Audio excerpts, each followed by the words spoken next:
What's up, bosses? Welcome back to my channel. And if you're new here, my name is Alyssa, and this channel is all about small business, entrepreneurship, and social media marketing. And today I want to discuss how to drive massive amounts of external traffic to your Etsy shop. So you might already know that driving external traffic to your Etsy shop can be the difference between having a shop that kind of gets sales here and there and having an Etsy shop that knocks it out of the park and makes multiple sales every single day consistently.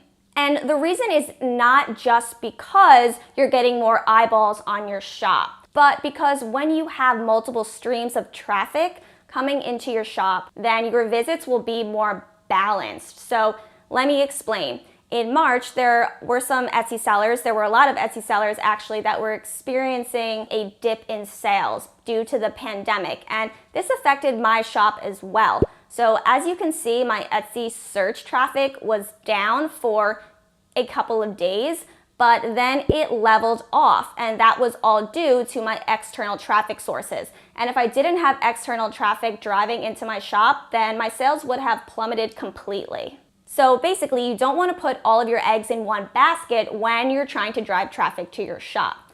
Moreover, you might know that the Etsy algorithm actually favors listings that convert better. So if you're driving targeted traffic into your shop from external sources, and those visits are converting into sales or into favorites, Etsy will actually reward you by ranking you higher in the search results because they can tell that because of your external traffic converting well, that this listing is desirable. So driving external traffic also means that you can increase your internal traffic as well. So basically, driving traffic to your Etsy shop with external sources is super important for your success, and I'm gonna teach you exactly how to do it. But before we get started, I want to announce that Marketing for Makers Academy is finally open for enrollment. It's my new program to help you increase Etsy traffic and sales, but also build a profitable, long-lasting business. And if you have been enjoying my videos and finding them super valuable, then you're gonna love this course, because in this course, I go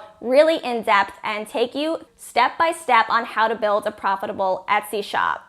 Also, this is the first time I'm launching Marketing for Makers Academy, so you will be the founding members if you join this program this round, which means it's the cheapest price you'll ever see it, and you'll also get the most attention from me. There'll be a private Facebook group where we're all gonna interact, and there will be 6 coaching calls so I can hold your hand through the process for clarity, troubleshooting, and accountability. If you're interested, go to the link in the description box or the comment pinned to the top of this video and go enroll. If you have any questions, you can scroll down to the bottom of that page and submit a question there. I'll get back to you ASAP, but hurry up because enrollment ends on May 5th.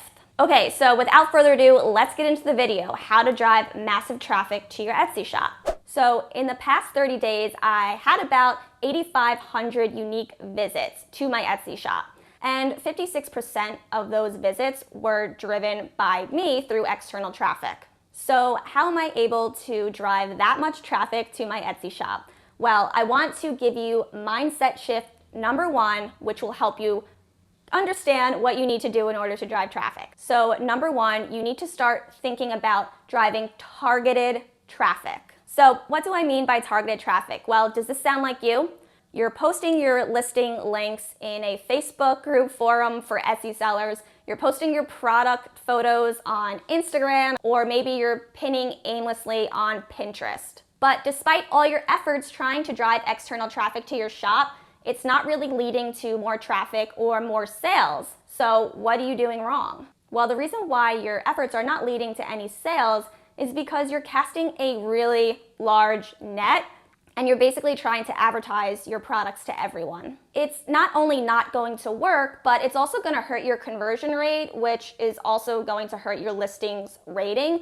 And Etsy might decide to not favor your listing in the search algorithm because it's just not converting well. And that could be due to you posting your link everywhere without thinking about targeted traffic first. So the first thing I highly suggest you do before you start driving traffic is think about not only what you sell, but who you are trying to sell it to. And when you know who you're trying to sell to, you can be more targeted in your marketing efforts. So let's say you sell nursery printable wall art. Instead of joining Facebook groups for Etsy sellers and posting your links there, you should be joining a Facebook group for expecting mothers. Or if you're using Instagram, stop using hashtags like hashtag Etsy seller, hashtag printable wall art. Use hashtags like hashtag nursery decor, because expecting mothers aren't necessarily looking for anything under hashtag Etsy seller, they're looking for nursery decor. So you just want to be smart with using hashtags or joining Facebook groups where your audience actually is, and that will help you drive more targeted traffic. Also, when you know who you want to serve, you can actually then know what their problems are, because you can actually ask them or survey them. So for example, when I first started selling my digital product, it was a simple, editable, printable, and then I decided to target Etsy sellers. So I listened to Etsy sellers specifically, and I revised my product and I made it better.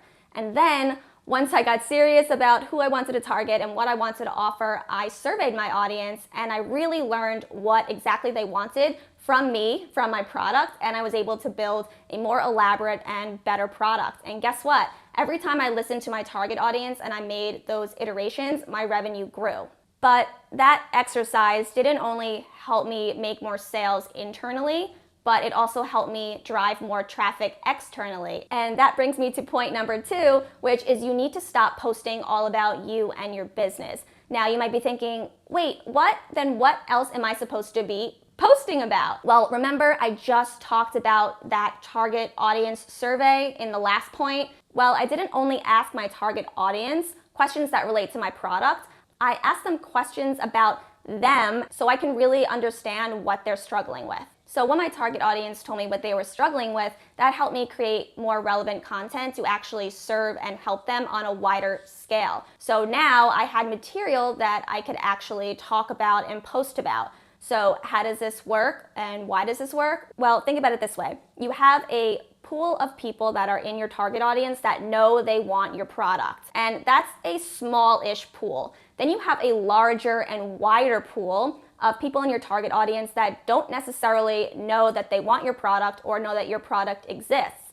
But they do know that they have problems and they're Googling the solution to a lot of their problems. So if you find out what they're struggling with, and you can relate that back to your business, then you know what to post about, and eventually that will lead to more awareness around your brand. For example, this piece of content is for Etsy sellers who want to learn how to package their orders, and that post directly relates to what I sell. But when I was surveying my target audience, I also realized that they were struggling with SEO. So I created this post that talks about how to craft the perfect titles and tags for your listing and how to do SEO research. So though it's not directly relating to what I sell, it is a piece of content that my target audience is searching for, and when they stumble upon it, it will lead them to my brand. Basically, you want to create content that makes your brand magnetic for your target audience and not only just talk about your business and your products. You want to make it about them and not about you. Which brings me to tip number 3, which is you need to focus on creating searchable content. Now, what do I mean by searchable content? I mean text like blog posts, audio like podcasts, video like YouTube, or even Pinterest pins, because Pinterest is a visual search engine. Now, let's look at my traffic breakdown so I can explain why searchable content is so important for your business. Now, let's look at Instagram. I love Instagram, and I post on Instagram multiple times a week, sometimes multiple times a day, but as you can see, it brings in virtually 0 traffic to my Etsy shop. So why is that? Well, think about it. When you post on Instagram, how long after do people find that post? Maybe 1 to 3 days, maybe up to a week, they can find that Instagram post. It's really hard to reach people because you quickly just get buried in the sea of Instagram feed posts. So let's look at Pinterest. Now, Pinterest actually brings in 32% of my traffic, and that is a lot of traffic for something that I don't really spend a lot of time on. And this is because Pinterest is a visual search engine, so people are literally on Pinterest typing in what they want to find, and they find my pins. Moreover, there's a ripple effect with Pinterest, so when I pin something, then someone else repins my pin and so on. It can really quickly reach a lot of people once that pin starts to build momentum. So Pinterest is a really great tool that you can use for your e-commerce shop. And unlike Instagram, where you get lost in the sea of competition, Pinterest actually over time you get more views and more visits if your pins are optimized for repinning. Now let's look at direct traffic. Direct traffic is mostly YouTube, and over the course of almost 12 months I've made about 43 videos. So that's less than one video per week. Also, videos that I made 9 or 10 months ago are performing really well and driving a lot of traffic to my shop. So this video right here, I get about 500 views on that video every 48 hours. And since I link my Etsy shop in the description box, I'm getting views on my listings and on my shop. So why am I able to drive traffic from something I posted 9 or 10 months ago? Because it's searchable content. People are searching for things on YouTube, they're finding my video, and they're clicking on my link, and it's bringing them to my Etsy shop. And the best part about driving searchable, targeted, high-quality content is you don't need a lot of it. You only really need a handful of high-quality, targeted pieces of content in order to drive massive amounts of traffic to your Etsy shop. Also, since it's searchable, the traffic just keeps coming to your shop on autopilot. So I can literally stop making YouTube videos at this point, and I can stop pinning on Pinterest, and I will still have a ton of traffic coming to my Etsy shop because people are still consistently finding my pins and finding my videos. So the 3 things you need: realize that you need to drive targeted traffic, stop posting about your product and your business, and 3, create searchable content. If you want to know the step-by-step of how to do this exactly, then in my program, Marketing for Makers Academy, I go over how to use Pinterest and drive massive amounts of traffic like I did in modules 3 and 4. Module 5 is all about email marketing, and module 6 is about content marketing. So the program has got your back. Go to the link in my description box to learn more about it. Ask me questions if you have any, and thank you guys so much for watching. I hope this video was helpful, and I'll catch you in the next one. Bye guys.